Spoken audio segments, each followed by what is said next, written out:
एखाद्या भटक्या श्वानाच्या पाठीवर 1.5 किलोचा ट्यूमर. होय, कल्याणमधील एका भटक्या श्वानाच्या पाठीवर चक्क 1.5 किलोचा ट्यूमर आढळून आला. गेली 23 वर्ष पॉज ही सामाजिक संस्था ठाणे जिल्ह्यातील प्रामुख्याने कल्याण, डोंबिवली ते बदलापूर परिसरात पशुकल्याण आणि वन्यजीव पुनर्वसनकरिता अविरत काम करत आहे.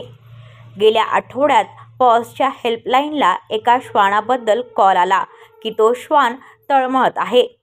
संस्थेचे स्वयंसेवक देवेंद्र निलाखे आणि जयश्री यांनी त्यास वाचवले आणि पॉज संस्थेच्या मुरबाड येथील पशु रुग्णालयात दाखल केले. मुरबाडचे पशु रुग्णालय हे अख्ख्या ठाणे जिल्ह्यातील एकमेव रुग्णालय आहे की जिथे केवळ भटक्या, लावारिस आणि देशी डॉगना उपचार केले जातात.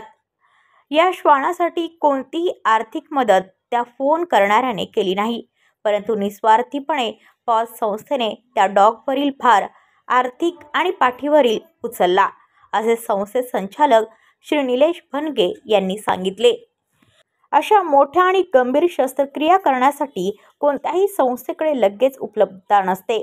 तरीसुद्धा पॉज संस्थेने पुढाकार घेऊन ही शस्त्रक्रिया यशस्वीरित्या पार पाडली, असे संस्थेच्या ट्रस्टी अनुराधा रामस्वामी यांनी सांगितले. या सर्जरीसाठी डॉक्टर विनय भगत खास पुण्याहून आले आणि त्यांनी पॉजचे डॉक्टर प्रज्वल भारती, डॉक्टर प्रदीप शंगारे आणि रिघा परमेश्वरन यांच्या मदतीने सुमारे 2 तास शस्त्रक्रिया करून त्या श्वानास वाचवले. हा श्वान 8 वर्षाचा म्हातारा असून खास पुण्याहून गॅस ॲनेस्थेसिया मागवून त्यावर शस्त्रक्रिया करण्यात आली. त्याबद्दल समाजातून संस्थेच्या निस्वार्थी प्रयत्नांचे कौतुक होत आहे. ब्युरो रिपोर्ट, कल्याण, आपले वृत्तप्रहार. तुमच्या आजूबाजूला घडणाऱ्या घटना पाहण्यासाठी आपल्या वृत्तप्रहार वाहिनीच्या यूट्यूब चॅनलला सबस्क्राईब करा.